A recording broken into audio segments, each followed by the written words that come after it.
हाय सगळ्यांना, शुभ सकाळ. सगळ्यांना माझा जय भीम.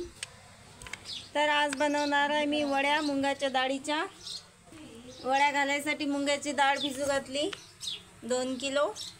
आई मुंगाची डाळ 2 किलोच आहे ना. वड्या घालायसाठी मुंगाची डाळ भिजू घातली 1 किलो. सकाळी उठून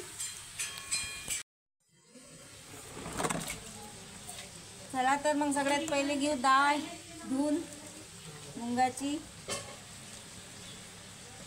1 किलो वाटत नाही पण आई हे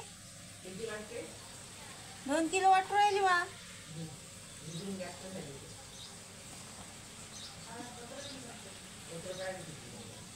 हो का आई म्हणते बा भिजून जास्त झाली, पण असं वाटत नाही 1 किलो डाळ आहे म्हणून. ही मुंगाच्या डाळीच्या वड्या घालणं झाल्या आमच्या. तिसरी बार आहे वड्या घालणं चालू डाळीच्या. मस्त भिजली. आता हे डाळ धुवून घेतो मी. डाळ धुण्यासाठी लागणार आहे आपल्याला चाळणी.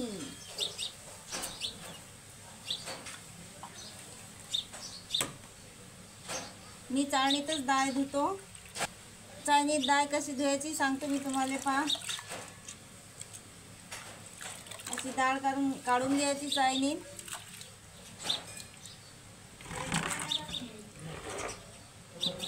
आणि टोपल्यात पाणी.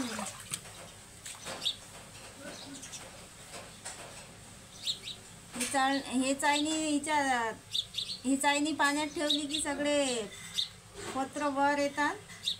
हे पहा अशी.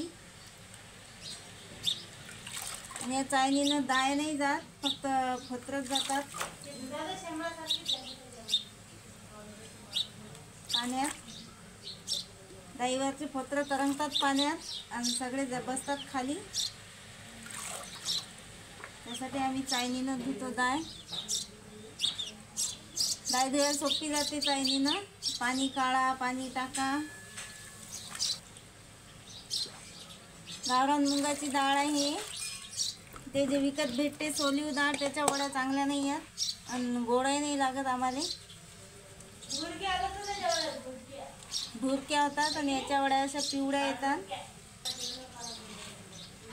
अशी चोईली मस्त की याचे पत्र सगळे निघतात.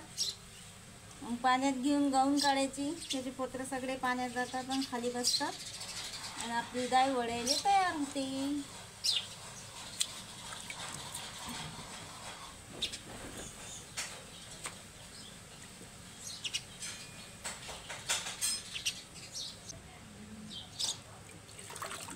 डाळ धुणं झाली आपली एकदम स्वच्छ.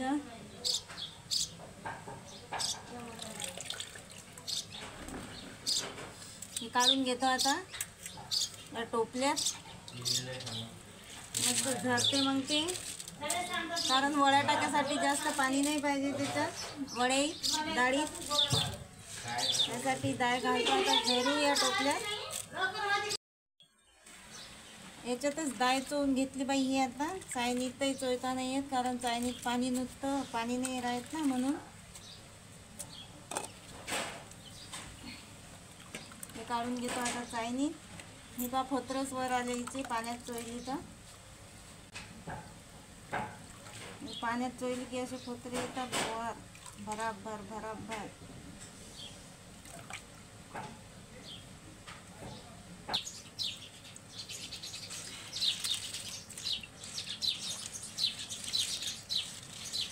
डाळ 1 किलो टाकली. मला चिवट्या बनवलं का काय हो माय.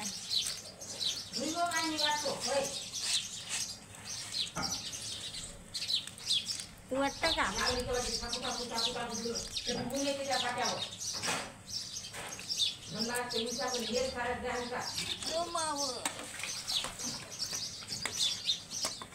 तीन खेप घेतली चाळणी. 3 खेप.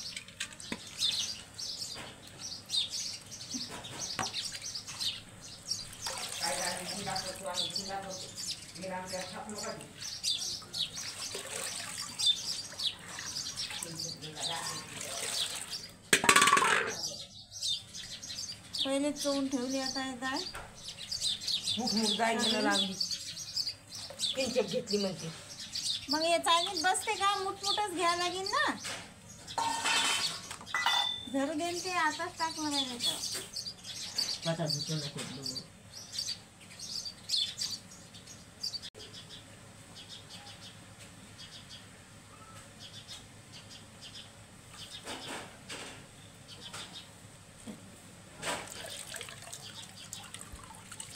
झाली आता डाळ धुणं स्वच्छ. आता हे झरू द्यायची 10 मिनिटं. मग घ्यायची वाटायले आणि असं एकदम पिवळ्या झम वड्या येतात मग. आणि हे डाळीचं पाणी बी घ्यायचं जाऊन. हे डाळीचं पाणी ढोरं पेतात. बैलायले या पाण्यानं ऊन नाही लागत. त्याला ऊन लागलं की मुगाची डाळ भिजू घालून लावतात.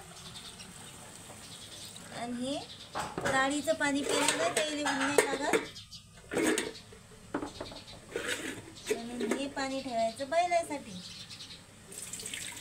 आता तुमच्या घरी बैल नसतील त्याला आम्ही काही करू शकत नाही, पण आमच्या घरी बैल आहात.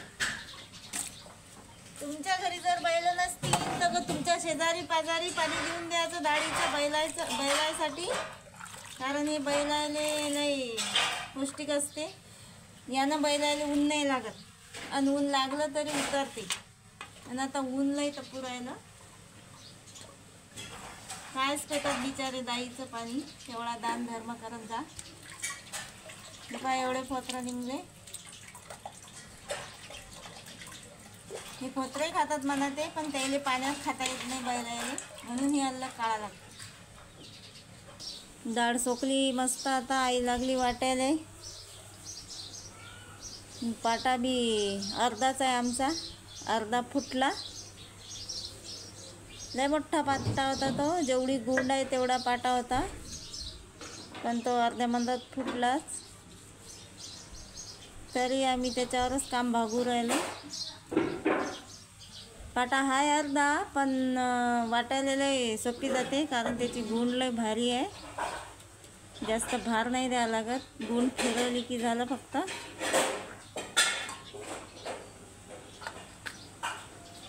आणि त्या पाट्याच्या मापाची ते गुंड आहे, म्हणून पाटा बदलताना येऊ राहिला.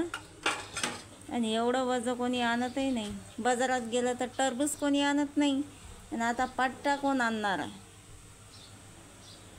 टरबूज आणायला एवढं भारी वाटते की लई. मी आणला स्टूल बसाले. ते खाली बसून ना बाजीवर बसून मला काही येत नाही. हे पा रुपा आली वड्या घालायला. झाल्या आता घालणं चालू आमच्या वड्या. एवढं जरा जरा घ्यायचं, मस्त टाकायचं वड्या. वड्या टाकायला लय सोपी जातात, पण खारोड्या टाकायला सगळं हाताला चिपकते. खारोड्या नाही टाकता येत पटापटा अशा वड्यासारख्या.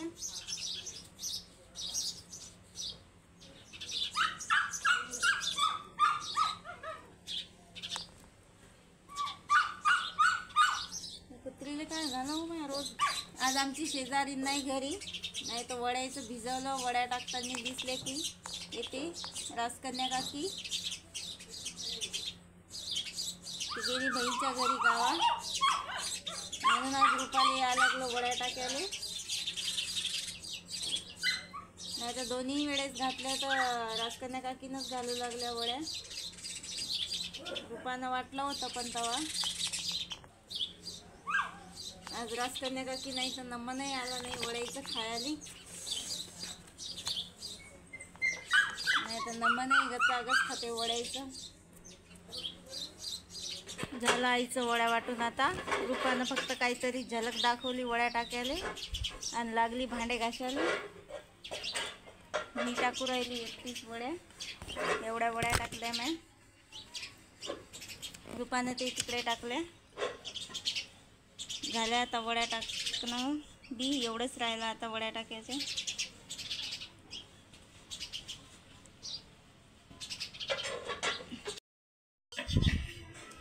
जर बाई बास उन्हात हे पास झाल्या वड्या घालून. आणि जे पहिले पहिले वड्या घातल्या त्याचे कलरही आला मस्त पिवळा पिवळा पा. धर्मीच्या झटपट कोणाला दूध पास त्या बुकेले झटपट चाललंय आता उड्या ठेवतो आता उन्हात वड्या. याच्या नेटून ठेव ना. ठेवल्या 1 किलोच्या वड्या. आता तुम्ही म्हणसान की हा गॅप काऊन ठेवला, तर इकडून सावली होती म्हणून इकडूनच घातल्या मी दाट. तिकडून तो गॅप राहिला तसाच. ऊन लय लागू राहिलं म्हणून सावलीत बसली होती मी. सावलीत घातल्या आणि तेवढा तो गॅप राहिला. आणि मग संध्याकाळी काढून घ्यायच्या ते वाळल्यावर कपड्याच्या. दुधाचा चहा पिऊ नका, त्याला दूध लागेल. वाळल्या का होते वड्या? अशा काढल्या नाही निघत का? हे तर फुटून राहिल्या, मस्त आल्या. अरे जाड होतं. हे पहा, एवढं ऊन तपलं की ओढणीले वड्या चिपकल्या आणि अशा ओढल्या की अशा फुटू राहिल्या. ते मस्त अरय आल्या वड्या आपल्या. आणि कलरही मस्त आला, पिवळा धम. हे पहा, गावरान दाईच्या वड्या हाती, सोली उदायच्या नाही, विकतच्या. अशा येतात वड्या पिवळ्या गावरान डाळीच्या. व्हायला आता हे दिवसभर. मला वाटते सकाळी वाहू घालायचं काम नाही आहे ना.